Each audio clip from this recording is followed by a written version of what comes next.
Hi, better viewers to everybody. Good noon. My name is Steve. My full name is Steve Hoong. I'm the owner of this video account in this respective website, youtube.com. Okay, by the way, my next video is more on acronyms. By the way, to all viewers, please bear with me, and I would like to say apologize if I did not make another videos about acronyms. I would like to say sorry talaga kung hindi ako gawa ng video sa acronyms kasi maraming necrological videos because I am world's famous necrologist that is based here in the Philippines. Then ako din ang sikat na nag-enumerate ng mga acronyms all over the world. Yun po ang kuan.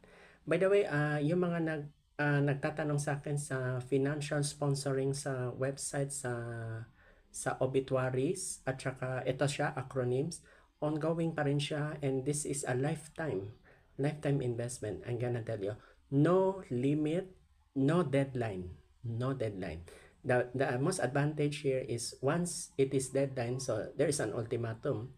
But in my case, as the owner, no deadline. Why? Because it is upgraded from time to time. Basta websites, okay?